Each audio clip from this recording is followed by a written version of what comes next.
नमस्कार दोस्तों, स्वागत है आप सभी का आपके अपने स्टडी चैनल एडी कॉन्सेप्ट 2.0 पर। आज हम बच्चों अपनी बिहार पुलिस की जो नई वैकेंसी आई हुई है जिसमें 21,000 प्लस पद आए हुए हैं, जो कि अब तक के सबसे ज़्यादा वैकेंसी मानी गई है आप लोगों की बिहार में पुलिस की। तो सबको पता है कि नोटिफिकेशन इसका कल आ ही गया था, तो हमने इसकी क्लासेस आज से स्टार्ट कर दी हैं। क्लास का टाइम आपका जो रहेगा वो रहेगा रात को 8:30 बजे से।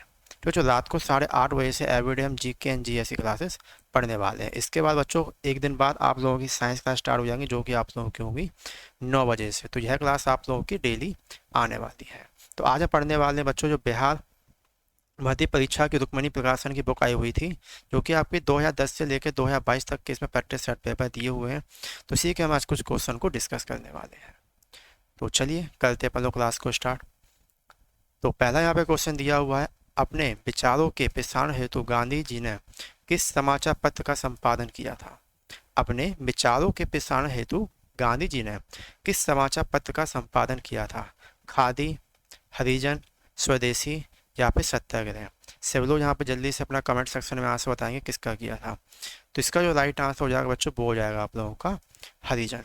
ठीक है, हरिजन यानी कि ऑप्शन नंबर बी वाला सभी लोगों का बिल्कुल राइट आंसर हो जाएगा। इसके बाद बात करें बच्चों गांधी जी ने और कौन कौन से समाचार पत्रों का संपादन किया हुआ है। ठीक है, तो सबसे पहले तो देखो आपका हरिचंद हरिजन तो मतलब कि ये हो गया है। इसके बाद आपको क्या पढ़ता है, young India. Young young India आप लोगों का। ठीक है, राइटिंग बेकार आ रही है, बहुत टाइम बाद इस पे लिख रहे हैं। ठीक, यंग इंडिया कौन सा आपका नवजीवन है। हरिजन तो आपका यहाँ पे हो ही गया है। ठीक है, यंग इंडिया और नवजीवन है। गांधी जी से बच्चों एक क्वेश्चन और बनता है कि उन्होंने सत्याग्रह का प्रथम बार प्रयोग कहाँ किया। ठीक है, अगर वो प्रथम बार पूछे गांधी जी ने प्रथम बार सत्याग्रह का प्रयोग कहाँ किया है, तो ये किया था बच्चों अफ्रीका में। कहाँ किया है बच्चों, अफ्रीका में किया था। याद रखना है, प्रथम बार बोले तो अफ्रीका में किया था।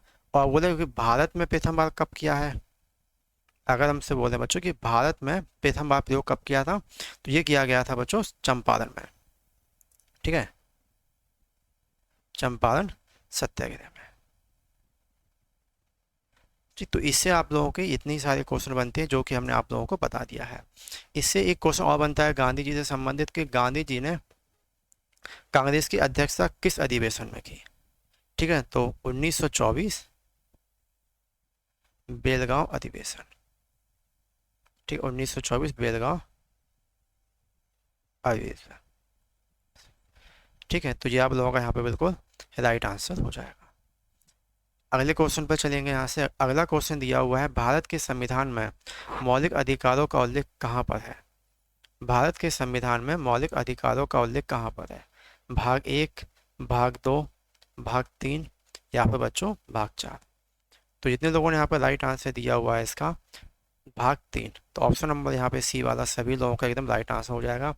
ठीक है, भाग 3 में अनुच्छेद कहाँ से लेकर कहाँ तक आप लोगों के मौलिक अधिकार हैं। तो बच्चों जी आपके 12 से लेकर कहाँ तक है, 35 तक है। 12 to 35 तक इसके रहने वाले हैं। आगे बात करते हैं बच्चों मौलिक अधिकार लिए कहाँ के संविधान से, किस देश के संविधान से हैं। तो ये लिए गए बच्चों यूएसए के संविधान से। कहाँ से लिए गए बच्चों, यूएसए के संविधान से। अगर हम बोले कि मूल संविधान में पहले कितने मौलिक कर्तव्य थे, तो मूल संविधान में पहले 7 थे। ठीक, अब आपको पता होगा कि 44वें संविधान संशोधन द्वारा संपत्ति के अधिकार को हटा दिया गया है। ठीक है, चलिए अगले क्वेश्चन पे चलेंगे। अंतर्राष्ट्रीय न्यायालय का मुख्यालय कहाँ पर है। अंतर्राष्ट्रीय न्यायालय का मुख्यालय कहाँ स्थित है, न्यूयॉर्क में है, वियना में है, दाहेंग में है या फिर बच्चों जेनेवा में है। अंतर्राष्ट्रीय न्यायालय का मुख्यालय, तो जो बात करते हैं अगर हम अंतर्राष्ट्रीय न्यायालय के मुख्यालय की, तो आप लोगों का ये कहाँ है बच्चों, दाहेंग में। ठीक, दाहेंग नीदरलैंड में है। कहाँ है बच्चों, नीदरलैंड, दाहेंग नीदरलैंड। ठीक है, इसकी स्थापना कब हुई थी, तो इसको जो स्थापना हुई थी यहाँ पे 3 अप्रैल 1940 को। ठीक है, इसमें बात करते हैं कि न्यायाधीशों की संख्या कितनी होती है। अगर इसमें बोले कि न्यायाधीश की संख्या कितनी होती है, न्यायाधीश की न्यायाधीशों की होगा संख्या कितनी होती है, तो ये होती है बच्चों 15 होती है।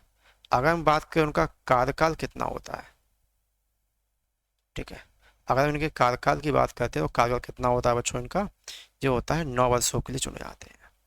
ठीक। और बात करें ये न्यायालय की ऑफिशियल लैंग्वेज कौन कौन सी है, तो याद कर लेना बच्चों, ये होती, एक तो फ्रेंच है, दूसरी आपकी कौन सी है, अंग्रेजी है। फ्रेंच है और अंग्रेजी है। क्लियर। चलिए अगले क्वेश्चन पे चलेंगे यहाँ से।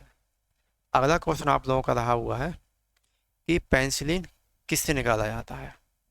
पेंसिलिन बच्चों किससे निकाला जाता है, खुम से, खमोल से, फफूंदी से, या फिर बच्चों शैवाल से। तो जितने लोगों ने यहाँ पे इसका राइट आंसर दिया है, पेंसिलिन किससे निकाला जाता है, तो पेंसिलिन निकाला जाता है बच्चों फफूंदी से। किससे निकाला जाता है बच्चों, फफूंदी से। ठीक है। और पेंसिलिन का आविष्कार किसने किया था, तो ये पता है अलेक्जेंडर फ्लेमिंग ने किया था।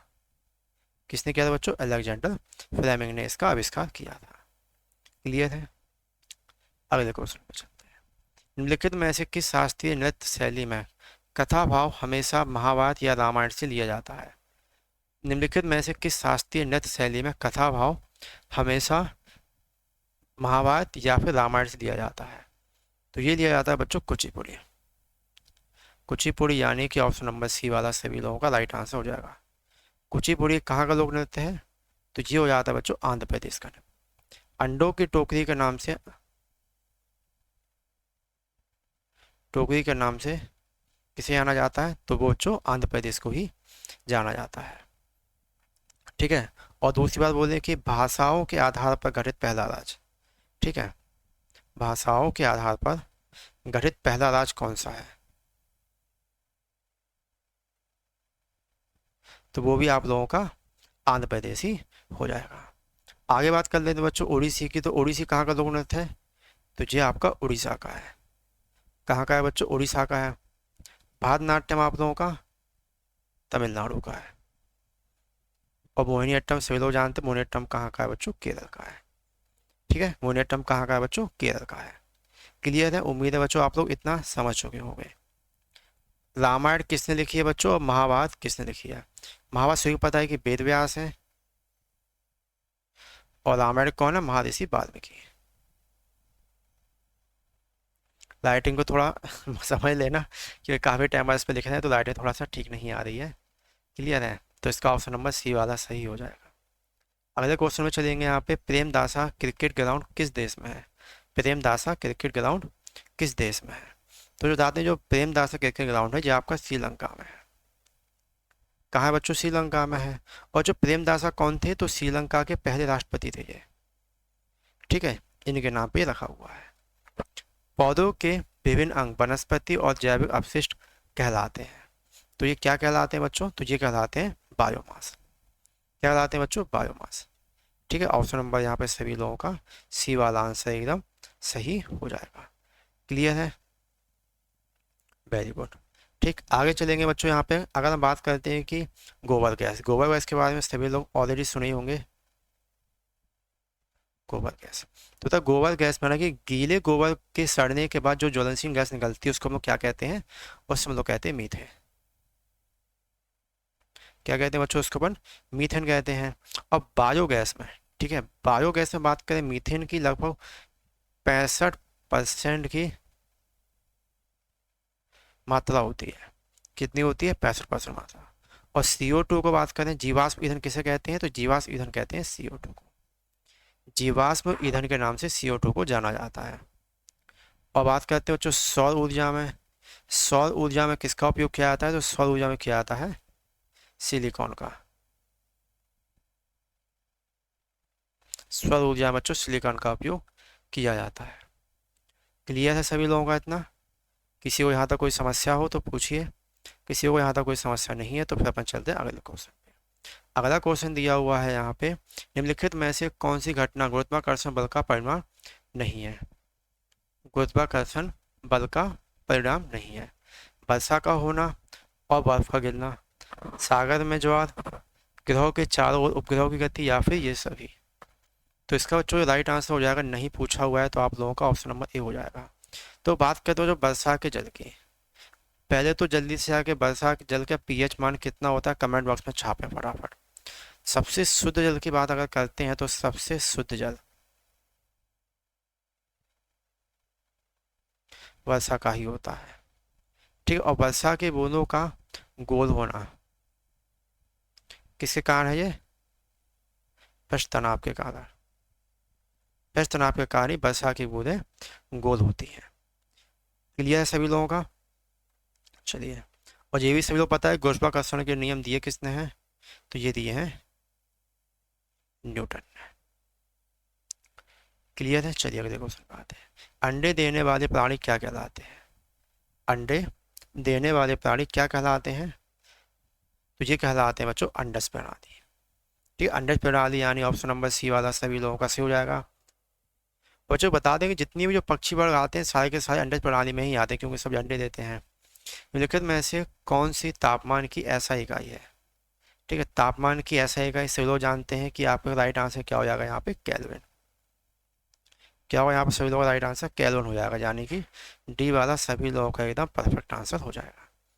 अगले क्वेश्चन चलेंगे। निम्न में से कौन सी रचना नागार्जुन को नागार्जुन की नहीं है? ठीक है, ध्यान रखना थोड़ा सा, नागार्जुन की नहीं है। ठीक है, तो नागार्जुन की बच्चों कौन सी नहीं है? ये आपकी डी वाला नहीं है। ठीक, दादा कामरेड नहीं है इनकी रचना, बाकी सारी की सारी इनकी ये रचनाएं हैं। क्लियर सभी लोगों का? इतना किसी को भी यहाँ तक कोई समस्या हो तो आप लोग पूछ सकते हैं। ठीक है, और बात करें अगर ये रचना है किसकी, अगर नागार्जुन की नहीं है तो ये इनकी है यशपाल की। यशपाल की रचना है। चुंबकीय क्षेत्र का मात्रा क्या है? चुंबकीय क्षेत्र का मात्रा क्या है? तो बच्चों यहाँ पे हमसे पूछ लेगा चुंबकीय क्षेत्र का मात्रा क्या है। तो चुंबकीय क्षेत्र का जो मात्रक होता है वो होता है न्यूटन प्रति एम्पियर मीटर। क्या होता है बच्चों? न्यूटन प्रति एम्पियर मीटर क्षेत्र का मात्रक होता है। क्लियर है? और चुंबकीय क्षेत्र का अगर हम बात करते हैं ऐसा ही मात्रक की, ठीक है, अगर इसका हम पूछें चुंबकीय क्षेत्र का ऐसा ही मात्रक क्या है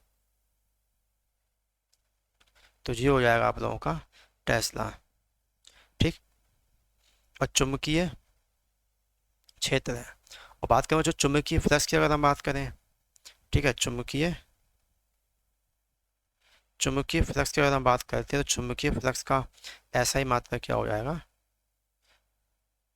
तो ये होगा आपका वेबर। वेबर हो जाएगा। आगे चलेंगे यहाँ पे। किसी तरल के आदर्श प्रभाव को संतुष्ट होना चाहिए पास्कल नियम से, स्टोक के नियम से, सतत समीकरण से, या फिर बर्नौली के प्रमेय से। तो 13 का जितने लोगों ने यहाँ पर राइट आंसर दिया हुआ है ऑप्शन नंबर सी, सतत समीकरण से। तो सी वाला यहाँ पे सभी लोगों का एकदम राइट आंसर हो जाएगा।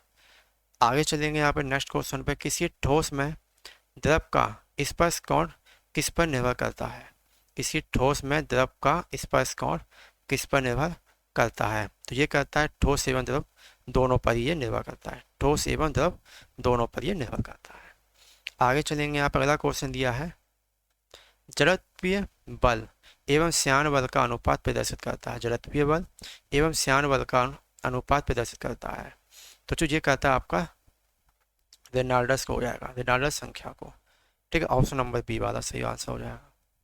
निम्नलिखित में से कौन सा केवल द्रव से संबंधित है तथा गैसों से नहीं है? मतलब द्रव से संबंधित है लेकिन ये गैसों से संबंधित नहीं है। तो आपका क्या हो जाएगा? ये पृष्ठ तनाव। ठीक, पृष्ठ तनाव यानी कि आप लोगों का ऑप्शन नंबर डी वाला सही हो जाएगा। ठीक है, चलिए आगे चलेंगे। जल को शीतलक के रूप में प्रयुक्त किया जाता है। जल को शीतलक के रूप में प्रयुक्त किया जाता है। इसका घनत्व निम्न होता है, इसकी विशिष्ट ऊष्मा निम्न होती है, इसकी विशिष्ट ऊष्मा उच्च होती है, या फिर यह आसानी से उपलब्ध होता है। ठीक है, जो जितने लोगों ने इसका राइट आंसर दिया हुआ है ऑप्शन नंबर, जल्दी से पहले कमेंट में बताएंगे सभी लोग इसका राइट आंसर दे क्या रहे हैं। ठीक, तो इतने लोगों ने अगर राइट आंसर दे दिया इसका ऑप्शन नंबर सी, इसकी विशिष्ट ऊष्मा उच्च होती है। तो सी वाला सभी लोगों का राइट आंसर हो जाएगा। ठीक है, बात करें बच्चों पृथ्वी कितने भाग पर जल है, तो ये आपके 71% पे जल है। ठीक, आगे क्वेश्चन पे चलेंगे। यहाँ से अगला क्वेश्चन ये रहा, रॉलेट कानून किस उद्देश्य से बनाया गया? जो बच्चों रॉलेट कानून था ना, ये आप लोगों का किस उद्देश्य से बनाया गया था? चलो यहाँ पे जल्दी से राइट आंसर बताएंगे। देखो ये तो सबको पता है कि रॉयल एक्ट हुआ कब था, 1919 में। और रॉयल एक्ट को काला कानून किसने कहा था? काला कानून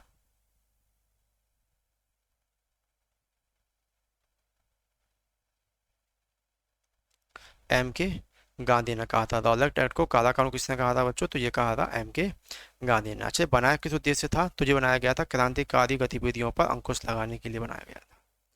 ठीक है, ऑप्शन नंबर डी वाला यहाँ पे सभी लोगों का राइट आंसर हो जाएगा। 1932 में पूना समझौता किसके बीच हुआ था? गांधी और गांधी जी और डॉक्टर भीमराव अम्बेडकर के बीच, गांधी जी और जिन्ना के बीच, परिवर्तनवादियों और अपरिवर्तनवादियों के बीच, या फिर इनमें से कोई नहीं। तो जितने लोगों ने यहाँ पर राइट आंसर दिया हुआ है option number A, Gandhi ji और अम्बेडकर जी के मध्य हुआ था। ठीक है, पूना की संधि बच्चों हुई कब थी? आपको याद है ना? 1932। अगर डेट आपसे पूछ लिया जाए तो 24 सितंबर 1932 को हुई थी। ठीक, आगे चलेंगे। ऑल इंडिया मुस्लिम लीग की स्थापना किस वर्ष हुई थी? तो ये हुई थी, सबको पता, 1906 में हुई थी। कब हुई थी बच्चों? 1906 में ये हुई थी। ठीक है, वैसे मुस्लिम लीग की स्थापना डेट अगर पूछ ले तो 30 दिसंबर है 1906, तो सही है। डेट अगर पूछ ले 1906, 30 दिसंबर 1906 में हुई थी। तो चलिए बच्चों, क्लास अपनी आज की यहीं ख़त्म होती है। उम्मीद करते हैं क्लास आप लोगों को अच्छी लगी होगी। क्लास अगर आप लोगों को अच्छी लगी है तो हमें कमेंट करके जरूर बताएं, और बाकी अगर चैनल पर आप लोग नए हैं तो चैनल को सब्सक्राइब जरूर कर लें। थैंक यू बच्चों।